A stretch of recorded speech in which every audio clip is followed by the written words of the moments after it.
And welcome back, everyone, to Radio Row for continuing coverage of Super Bowl 59 for Front Office Sports. I'm Baker Machado, and we have a very amazing conversation with Matt Patricia joining us today. Matt, first off, a lot of people recognized you for a moment because we're always seeing you with a pin in your ear, giant beard. How are you doing? Yeah, I'm great. Thanks for having me on. I appreciate it. This is super cool, super fun to be at. The media row, all of it. And yeah, I'm trying to, I can duck in and out a little bit better this way. So it's well, good. I'm curious because, having been to so many Super Bowls as an assistant coach and a coordinator, you at this point for the Patriots would be locked in a room, stressing over how you're going to cover, an offense. Is it different being on this other side, seeing the sort of glam and the glitz of this? Yeah, this is fun. I think as a fan of the NFL, which is why we all work in this business, growing up watching the game, to be able to see the other side of it and see the excitement and see the town, the city, and the fans coming in and, the teams, they're preparing, but just see this side of it, the media, it's really awesome. Like, this is the pinnacle of our sport right here. It's the Super Bowl, and this is the event that everybody's going to watch. And man, it's just so cool to see the energy, behind it. You're right. Most of the times I'd be in a room right now still trying to figure out how to stop Julio Jones or something like that, right. So that's a little bit stressful, but this is great. You can just be a fan and have fun. We had Malcolm Butler on yesterday, and of course the big topic always, especially for Patriots fans, is that famous interception. I read somewhere that how you picked that play to make in terms of where the secondary was at was really unique and special. And I think Belichick didn't even know about this. Is that true? Well, I saw Malcolm yesterday too. It was great to catch up. Yeah. I love Malcolm. He's awesome. And what a great play. What a great game for him. Right. What a great play. He made so many plays in that game that people don't even talk about. There was a third down play where he broke up a pass that was critical in the game that kind of changed some of the possessions. And, that was an adjustment at halftime that, we put him in the game, and I had changed some matchups. Brandon Browner, who was a DB for us, he knew Seattle. He had played at Seattle the year before, and we were having some problems in the first half, and we were trying to make some adjustments. And he's like, "Hey, what do you think about switching the matchups?" And I was like, "Hey, let's do this and put this there, and I'm going to put Malcolm in because he matches up better here." And what an amazing game. Great play. The play before that play is huge. Yes, that play doesn't happen without that one. Yes, that is one of the best tackles ever in the history of the game. Separated shoulder, Marshawn Lynch, one-on-one in space. High made an unbelievable play to get us to that next play. And that's a pretty great, story of how that play came about. That was a defense that I hadn't played in about 12 years. We hadn't shown really.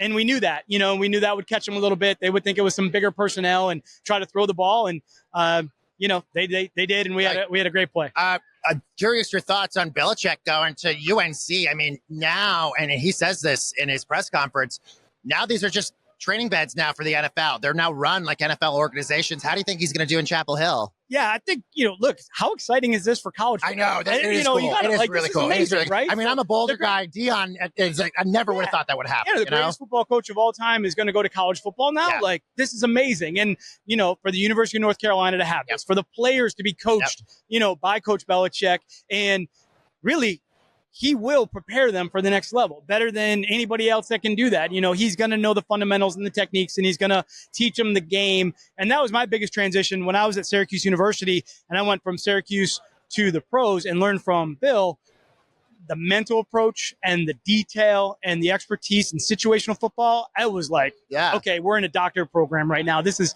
completely different. So I think it's great for those kids to be able to have that experience. Do you have interest in going and coaching in the college ranks? I agree with Coach. What he said is just, I do think college is moving in that way where, you can develop players. That's what we want to do as coaches. We want to develop players. We want to give them a chance to be successful. And I think you can do that in college. And, look, it's intriguing. I think the way that it's going to be run, and you're going to have, look, there's a salary cap, there's NIL. You can get players now. Now it is free agency every day. I do understand that, but I think you can build your rosters really quick. I think they got a college playoff now, which is exciting and fun. So, I love it. I love the direction it's going. Let's talk about the Patriots. Obviously, you work and know Mike Vrabel very closely. What do you think he's going to bring to the Patriots? I know a lot of Patriots fans very excited about this, although sad for Jared Mayo not getting, only getting 1 year, but Mike Vrabel clearly going to bring a lot of pizzazz to that team. Yeah, both guys that I coached, were linebackers for me, at the Patriots. Mike Vrabel, the fans should be excited. He's a great coach, great player, better person, unbelievable guy. Probably one of the smartest players I've ever been around. And really, again, great players make good coaches. And really the only reason I was a good coach at New England is because I had great players, and Mike Vrabel was one of those guys. He just would challenge everything and make you think about the game, and he would ask great questions. And you just knew that you had to be prepared going into a meeting with, I call them my old heads, my linebacker crew, Teddy Bruschi, Mike Vrabel, Junior Seau, Willie McGinnis. Like, those guys were going to make sure the game plan was locked in. They were going to make sure they knew what they were doing on the field. And if you could help them do that, then they were all in. And that was the best part. I mean, you have been a defensive coach your entire life, and it was famous because you then had to move to the offensive side and start calling plays. Was that a difficult challenge for you, having been on one side of the ball for so long, and then you have to flip this switch and all of a sudden become an offensive guy? Yeah. Obviously a difficult situation, for sure. You're trying to help the team. Right. I think that's really my job, right, as a coach, is to I work for somebody and I'm trying to help that guy, whatever he needs me to do. And actually, I started as an offensive coach. When I went to New England, I was actually on offense for 2 years. I coached offense at Syracuse. I was the assistant O-line coach with probably the greatest O-line coach in the history of the league, Dante Scarnecchia, and learned so much from him. But really, I went back to New England from Detroit. I was really kind of doing the GM role, helping Bill. Nick Caserio had left. I was still doing that role, so still trying to, personnel and roster management and then managing the building. And there was a change on offense. Josh left and went to the Raiders. And, coach at that point was going to take over really kind of the offensive and take a look at what we were doing over there with a young quarterback. And he needed my help. So, went over, tried to, do whatever I could to help him. And then, we got towards the season and he's like, hey, I might need you to call the plays in. And we put a list together of how that would go. And, that's just what we did. It was a full staff effort. So a little bit different, obviously. Sure, no doubt. Offense is not unfamiliar to me. Right. Coach, you coach both sides. And again, I had gone to New England, back when Charlie was there with that offense and what it was when it started. Obviously it grew with Josh and Tommy to what it became. And I think we were just trying to go back and start over. Let's talk about the stressors that coaches have, preparing for these games, because there's a lot of health problems that come with that too. We saw with Jim Harbaugh this last season with the heart problems that he has. I'm a Broncos fan. I remember Gary Kubiak, and the problems that he had as well.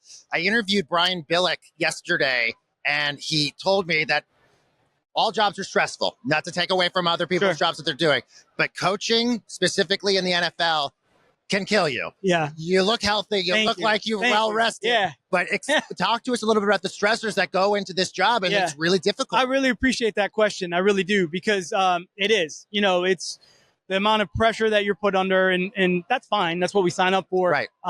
But a lot of us don't have really great work-life balances. We just keep working and grinding, and we're putting in the 20-hour days or the 22-hour days, 7 days a week. And, I'm Italian. I come from a family where, we eat our problems away, so there's nothing unusual about looking at one of your assistant coaches being like, hey, Taco Bell's still open. What do you think about 100 soft tacos right now? Fine, and they're like, hey, it's 11 o'clock at night. I'm like, yeah, that's perfectly normal. So let's go dive in. And I think you just kind of eat some of your feelings there. And it's good to be able to kind of get away from that a little bit. Mental health is certainly critically important. Yep. Get that back to balance, get back with your family, try to balance that back out, working out. I love boxing, so I box 3 times a week. And it's good to kind of get centered again, because you can really push it very hard in one direction. And like Coach has mentioned, sometimes we kind of just sacrifice our own health. Right. No, but you're looking good, Matt. And it's good to see you healthy. We'll get you out of here on this. Obviously, all eyes on the big game this weekend. You worked with the Eagles just a few years ago as a defensive assistant. Who do you think is going to win this game? And is this going to be a defensive matchup? And how do the Eagles stop Patrick Mahomes? Yeah, I love the game. I think it's super exciting for the fans, for the league. Potential 3 in a row for Kansas City. You got to love that. Patrick Mahomes, one of the best players to be playing the game now, and probably will be in the all-time conversation. Andy Reid, same thing. Phenomenal coach. So you love all that. They're winning in an unusual way. So I think everyone's confused. So like, how do they keep winning these close games? But that's how they're winning. They have a specific formula for that. And I think if you're Philly, you got to look at that defensively and say, all right, how do we make sure they can't do that? Mm-hmm. We got to get them off the field on 3rd down because they're the best in the league. They do one of the best 2-minute drives, 2nd quarter, 4th quarter in the league. How do we get them off the field in those situations? But I love Philly. I love the city. I love the people, the fans. I had a lot of fun there. I kind of went just really to help Coach Sirianni kind of got pulled in a couple different directions because that's what he needed, and that's fine. But I just love the culture and the feeling there.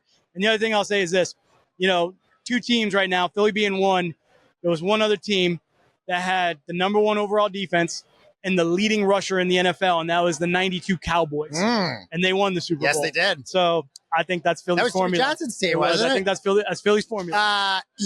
Really fascinating to get insight on that. By the way, Steve Spagnuolo, deservingly so, gets a lot of accolades, but not a lot of people talk about Vic Fangio and what he's been able to bring for that defense for Philly as well. Vic's a great defensive coordinator, has been for a long time, doing a phenomenal job really utilizing the talent that he has. I go back to Howie Roseman too. Give Howie Roseman the credit for building this team every single year, not being satisfied with what it looks like, going out, getting Bond. What a great pickup that was. Yes, true. Bringing back people that were there before, Chauncey, getting him back in the secondary, up front, the defensive line, like those are some draft picks he's been building. Carter, Nolan, you got Sweaty on the other side. Darius Slay is a great player, still playing at a high level, the leader of that defense. There's great players. So, and I know, Coach Fangio would say the same thing. Give the credit to the players because they're the ones on the field doing it. Look, if we've known anything for the Patriots games, with these two evenly matched teams, it's all going to come down that fourth quarter, and it's going to be really exciting to watch. Matt Patricia, great to see you. Thank you so much for joining us. Yeah, thanks for having me. I appreciate it a lot. All right, we got more interviews coming your way from Radio Row with Front Office Sports.